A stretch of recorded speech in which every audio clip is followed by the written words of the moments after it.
More US based e-learning platform. మీరు కూడా slot book చేసుకోవాలంటే ఈ నెంబర్కి కాల్ చేయండి. Welcome to channel. ఈ రోజు మనతో పాటుగా రమగారు ఉన్నారు. నమస్తే రమగారు. నమస్తే జయ. రమగారు, వివేకానందులు ఆయన్ని చాలా మంది స్ఫూర్తి ప్రదాతగా ఫాలోవర్స్ కూడా ఉంటారండి.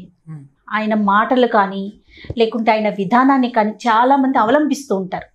వాటికి సంబంధించి ఏదైనా ఒక అంశం ఒకసారి మనం మాట్లాడుకుందామండి.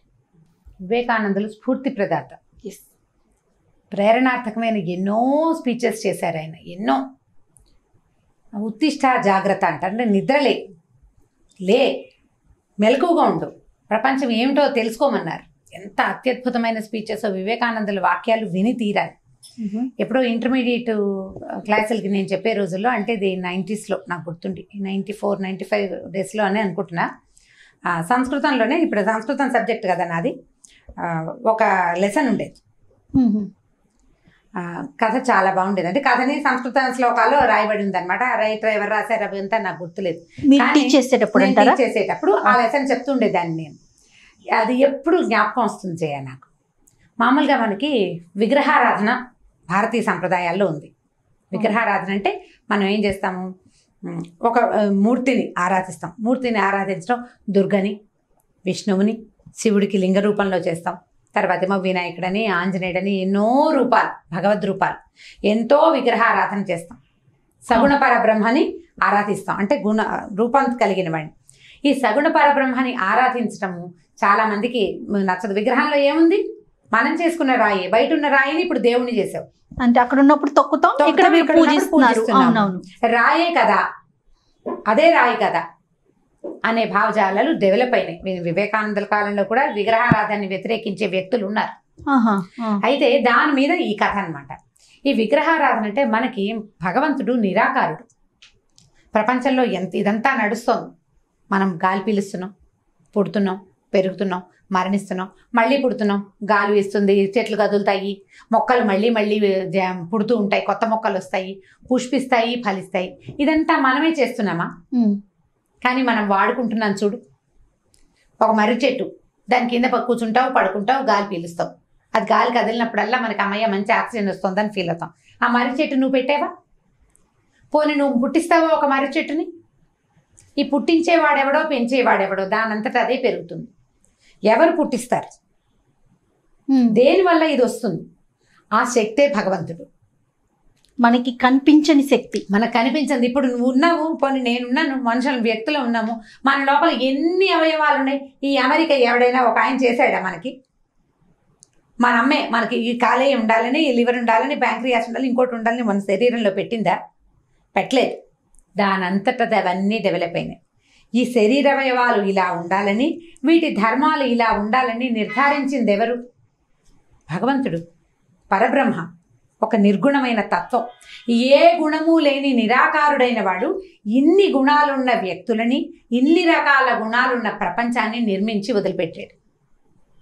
ఆయనకు ఒక రూపం లేదు, అన్ని చోట్ల ఉంటాడు. ఆమ్ని ప్రెజెంట్, సర్వాంతర్యామి. ప్రతి దాంట్లోనూ భగవంతుడే ఉన్నాడు. ఆయన లేనిదే దానికి జీవమే లేదు. ఇప్పుడు అట్లా ఉన్న ఆ వ్యక్తిని మనం చూడలేకపోతాం. కాబట్టి మనం ఏమనుకుంటాము, మనకి నచ్చిన ఒక రూపంలో ఆయన ఉన్నాడని భావించి పూజిస్తాం. అదే విగ్రహారాధన. ఆ రూపం ఎలాగోలా కాకుండా ఒక ప్రత్యేక తరహాలో నిర్మించుకుంటాం. ఎలాగోలాగా పూజ చేసేవి ఉన్నాయి. గుండ్రాయికి పూజ చేస్తాం, మనం గుండ్రాయికి పూజ చేస్తాం, రోలుకి పూజ చేస్తాం, రోకలికి పూజ చేస్తాం. ఇవన్నీ కూడా భగవంతుని ప్రతిరూపం. ఎందుకంటే దేవుడే ఇచ్చాడు నీకు అవి, నువ్వు పుట్టించలేదు దేన్ని, నువ్వు చేయలా. నువ్వు పోనీ చేసావు, రోకలి నువ్వే చేస్తున్నావు. రోకలికి రాయి, అది కూడా నువ్వే చేసావా? కాదే, రాయి భగవంతుడు ఇచ్చాడు, ప్రకృతిలో వచ్చింది. అది ప్రకృతి అంటేనే భగవంతుడు, అంతే. ఆయన సృష్టించిందే ఇదంతా. ఈ రూపాన్ని మనం తయారు చేసుకుంటాం. తయారు చేసుకున్న తర్వాత మనం పూజకి మన బుద్ధి నిలిచాక రూపాన్ని దాటి భగవంతుడిని చూసే ప్రక్రియకి మెల్లిగా వెళ్తాం. ఈ ప్రయాణంలో భాగంగా మన దృష్టి నిలవడానికి, భగవంతుని వైపుకి మన నడక సాగటానికి, మన బుద్ధి నిలిచేందుకు మనం ఏర్పరచుకునే రూపాలే విగ్రహాలు. దాని మీదే కథ. వివేకానందులు ఏం చేసేవారంటే, ఆయన భారతదేశం అంతా యాత్ర చేశారు ఎన్నిసార్లు. ఆయన పాదయాత్రలో భాగంగా ఏం చేసేవారట, అన్ని రాజ్యాలని చూసుకుంటూ వెళ్ళేవాడు. ఒక చోట ఆగి అక్కడ స్పీచెస్ ఇచ్చేవారు. ఈయన తిరిగే కాలం నాటికి కొంత రాజులు తగ్గిన జమీందారులు, కొన్ని పరగణాలకి ప్రభువులు, ఠాణేదారులు అలాంటి ప్రక్రియ ఉంది అప్పటికి ఉన్నది. అయితే ఈయన వెళ్ళినప్పుడు ఒక సంస్థానం ఉందట. సంస్థానాలు ఉన్నాయి కదా మనకి ఇప్పుడు కూడా కనపడుతున్న సంస్థానాలు. ఈ పేరు గుర్తుపచ్చిపోయిన వనపర్తి, అలాంటిది ఏదో ఒక పేరు, వనపర్తి అయితే కాదనుకుంటా. ఒక సంస్థానాధీశుడి దగ్గరికి వెళ్ళారు. ఆ సంస్థానంలో ఏమైంది, ఒక చోట ఆయన స్టే చేశారు. ఆయన శిష్యులు ఫాలోవర్స్ కొంతమంది ఉన్నారు. ఆయన స్పీచెస్ అవి చాలా నడిచినాయి ఆ ఊళ్ళో. అయితే ఈయన రాజుగారి దగ్గరికి, అక్కడున్న సంస్థానాధీశుడిని కూడా కలవాలి కదా, ఆ ఊళ్ళో ఉన్న కొంచెం పెద్ద అధికారులు మీరు రాజుగారిని కలుద్దురు కానీ అని చెప్పారు. అయితే ఆ సంస్థానాధీశుడు ఎవరైతే ఉన్నారో ఆయన విగ్రహారాధనకి వ్యతిరేకి. చాలా దేవాలయాల్లో పూజలు నిలిపేశాడు ఆయన. అవన్నీ అనవసరం అంటాడు, అవన్నీ అనవసరం, చేయకూడదంటాడు. సరే, ఈయన వివేకానందులు అతన్ని చూడబోయారు. ఏదో కొంతసేపు మాట్లాడుకున్నారు. నువ్వేమిటి ఇలా ఉన్నా? ఆయన ఎలా ఉండేవారు వివేకానందులు, మంచి పెద్ద పర్సనాలిటీ, హెఫ్టీగా కనపడేవారు. మల్లయోధుడిలాగా ఉన్నావు, నువ్వేంటి వేదాంతం చెప్పేది? వేదాంతం చెప్పేవాడు కుంగి కృషించిపోయి ఉంగి బలహీనంగా ఉండాలి. వేదాంతం అంటే ఇక శరీరం ఏమి ఉండకూడదు కదా, ఆహారం తినకూడదు, గాలి పీల్చకూడదు, ఎలాగోలాగా బతకాలి. వేదాంతం చెప్పేవాడు అలా ఉండాలని రాజుగారి ఉద్దేశం. నువ్వు మల్లయోధుడిలాగా కనపడుతున్నావు, నువ్వు వేదాంతం చెప్తే ఎట్లా? ఆయన మంచి చాలా పెద్ద పర్సనాలిటీ. వివేకానందుల పిక్చర్ని కనుక చూస్తే మనకి ఏమనిపిస్తుంది, ఆయన ఒక యోధాన యోధుడు, మనం బుద్ధిని మార్చడానికి వచ్చిన యోధుడిలాగా కనపడతాడు. మనం జనరల్ గా హాఫ్ పార్టీ చూస్తాం, ఇలా పెట్టుకున్న పార్ట్ అక్కడే మనకి ఆజాన బాహుళ్లాగా అనిపిస్తా ఉంటారు. పెద్ద పర్సనాలిటీ, చాలా బలమైన మనిషి ఆయన. అయితే ఈయన ఏమన్నాడంటే, నా శరీరంలోకి ఎందుకు వెళ్తావు? ఇది నా శరీర ధర్మం, నా తల్లిదండ్రుల నుంచి వచ్చింది. నేను చెప్పే భావాలు నీకు తెలియాల్సింది. వేదాంతం అంటే ఆహారం మానేసి శుష్కించటం కాదు, బుద్ధికి ప్రచోదనం కలిగించటం, జాతిని ముందుకు తీసుకెళ్ళటం వేదాంతం. వేదాంతం అంటే అన్నం మానేసి ఆ అడవుల్లో తిరగాలని కాదు. అంటే ఈయన కోపం వచ్చేసింది రాజుకి. అంటే తను అనుకున్న భావానికి ఎగనిస్ట్గా పోతున్నారు కదా. మరి నువ్వు విగ్రహారాధన సపోర్ట్ చేస్తావు, మీకు హిందువులందరికీ మీకు పిచ్చి. ఆ రాతిలో ఏముంటుంది? రాతిలో ఏమీ ఉండదు. రాతిలో ఉండదు, చెక్కలో ఉండదు. బంగారు విగ్రహం నా శిల్పే చెక్కాడు, నా శిల్పి చెక్కిన విగ్రహం, దాంట్లోకి భగవంతుడు ఎలా ఉంటాడు? నేను అందుకనే దేవాలయాల్లో పూజలన్నీ నిలిపించేశాను. నేను దాన్ని నమ్మను. విగ్రహాల్లో ఉండడు దేవుడు, దేవుడికి రూపం లేదు. మీరు ఒక రూపంలో ఫిక్స్ చేసి దానికోసమే పూజలు చేసి దానికోసమే తాపత్రయపడి దానికి ఇంతంత గుళ్ళు కట్టి ఇన్ని ప్రసాదాలు చేసి ఇలా చేస్తారు. మీ భ్రమ అదంతా, విగ్రహారాధన ఒట్టి భ్రమ అని చెప్పాడు. సరే, ఈయనకి చెప్పడం వేస్ట్ ఇంకా. సరే, నేను వెళ్ళొస్తానన్నాడు. ఆయన లేచి బయలుదేరుతుంటే గోడ మీదట వరుసగా చిత్రపటాలు చాలా ఉన్నాయి. పటాలు చాలా బాగున్నాయంటే మా ఊళ్ళో ఉన్న చిత్రకారుడు చాలా అత్యద్భుతమైన వాడు, నేను చిత్రకారులను ప్రోత్సహిస్తాను. పూజారులని వాళ్ళని నేను ప్రోత్సహించను, విగ్రహారాధన చేసే వాళ్ళని నేను ప్రోత్సహించను. నేను ఇచ్చే ప్రోత్సాహం ఏంటంటే కవులు, గాయకులు, కళాకారులు, వాళ్ళ తాలూకు శక్తి, చైతన్యవంతమైన వాళ్ళ శక్తి పట్లే నాకు విశ్వాసం ఉందన్నాడు ఆయన. సరే, రాజుగారు ఇది బాగానే ఉన్నాడు చూడడానికి, ఆయన పిక్చర్ మరీ హ్యాండ్సమ్గా ఎంత బాగుందో. సరే, అక్కడ ఉన్న సేవకుడిని ఆ పటం ఒకసారి తీసి ఇవ్వమని అడిగారు. ఈయన మరి ఎంత పెద్ద మనిషి, ఎవరో వచ్చాడు, ఆయన కొంచెం కేకలేసి పంపించేస్తున్నాము, ఏమి ఇచ్చింది లేదు, ఆయన తీసుకున్నది లేదు, నేను తాగను తిన్ను ఏమి తీసుకోనని చెప్పేశారు ఆయన. సరే, పటం తీసిమ్మంటున్నారు అంతే కదా అని సేవకుడికి సైగ చేశారు. తీసిచ్చాక ఆ పటం చూసి ఆ పటాన్ని సేవకుడు చెప్పారు, అరే అబ్బాయి, దీన్ని కింద పెట్టి దీని మీద ఉమ్మేసి కాలుతో తొక్కు, రాజుగారి పటం మీద. అనగానే వాడు భయపడిపోయాడు. నేను అలా చేయను అన్నాడు. ఎందుకు చెయ్యవు? ఇది ఒట్టి పటం కదా, ఇది ఒట్టి పటము. రాజు చక్కగా కనిపిస్తున్నాడు చూడు ఎదురుకుండా, మీ సంస్థానాధీశుడు శుభ్రంగా ఉన్నాడు. నేను ఆయన మీద ఏం చేయమంటల్లా, పటం మీద చెయ్యి, పటం మీద ఉమ్మెయ్యి, కాలుతో తొక్కు, ఈ రెండు పనులు చెయ్యి. రాజా, నువ్వు ఇక్కడే ఉన్నావు కదా, చేయించు నువ్వు అన్నాడు. ఆయనకి ఏమనాలో అర్థం కాల రాజుకి. భటుడు వైపు చూస్తే భటుడు వణికిపోతూ చేతులు అడ్డం పెట్టాడు. నేను చెయ్యను, నాకు అన్నం పెట్టే ప్రభువు, నాకు అన్నం పెడతాడు, నెల తిరిగేసరికి జీతం ఇస్తాడు, నేను కొలిచే ప్రభు, తరతరాలుగా మేము ఈ ప్రభువునే కొలుస్తున్నాం. ఆయన చిత్రపటాన్ని నేను అవమానించలేను. ఈయన రాజు వైపుకు తిరిగాడు. నీ తాత పటం కింద పెడదాం, నువ్వు అవమానిస్తావా పటాన్ని? తాతని కాదు, పటాన్ని కూడా నువ్వు అవమానించవు. రాజు ఒప్పుకున్నాడు, అవును నేను అవమానించను. మరి విగ్రహాన్ని ఎందుకు కాదంటావు? విగ్రహంలో లేడే, ఈ పటంలో లేవే నువ్వు. పటంలో లేని నిన్ను నువ్వు ఎదురుగుండా కనపడుతున్నా నీ చిత్రపటాన్ని కూడా అవమానించడానికి నీ దగ్గరున్న ఒక సేవకుడు ఒప్పుకోలేదు.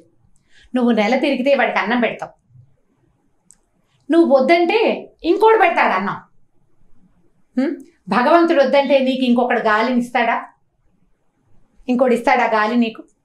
నీకు ఆహారం, నీ నీ నీ చెట్లకి గాలి కానీ, నీ మొక్కల్లో పళ్ళు కానీ, పువ్వులు కానీ, నీ ధాన్యం కానీ, నీ శరీర అవయవాల్లో ఒక్కదాన్ని భగవంతుడు కాదన్నా నీకు ఇంకొకటి ఇస్తాడా? ఇంకోటి ఇస్తాడు పోని, ఇవాళ రేపు ఉన్న మన సైన్స్ ప్రకారం దానికి కూడా భగవంతుడు ఒప్పుకోవాలి కదా. అటువంటి వాడిని ఎందుకు నేను అవమానిస్తాను? నువ్వు ఒక మనిషిని అవమానించడానికి, ఒక చిత్రపటాన్ని అవమానించడానికి మీరు ఒప్పుకోకపోతే భగవంతుడి ప్రతిరూపం అని భావించే విగ్రహాన్ని ఎందుకు అవమానిస్తావు నువ్వు? అతనిని మీరి నీ దగ్గర ఒక్కటి కూడా లేదు. నీ కళ్ళకి వెలుగతడే, నీ చెవులకి శబ్దం అతడే, నీ ముక్కుకి గాలి అతడే, నీ నాలికి రుచి కూడా భగవంతుడే, నీ నోట్లో మాట అది కూడా భగవంతుడే. వీటిలలో ఏ ఒకదాన్నైనా అతను వద్దంటే నువ్వు తేలేవు, తెచ్చుకోలేవు, నీకు ఎవ్వరూ ఇవ్వరు, ఆయనే ఒప్పుకోవాలి.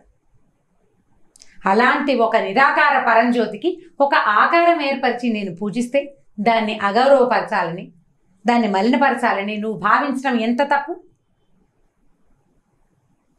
ఇంతకీ నువ్వు కనపడుతుంటేనే నీ పిక్చర్కి అవమానించకూడదు, కనపడని వాడి పిక్చర్ని అవమానించచ్చా?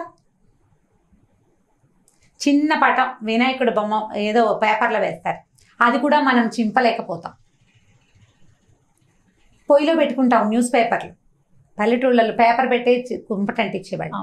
అది అందులో దేవుడి బొమ్మ ఉంటే అది అంటించకూడదు. దేవుడి బొమ్మ అంటిస్తావా నువ్వు? నీకు ఎక్కడి నుంచి వస్తుంది మిగిలిందంతా?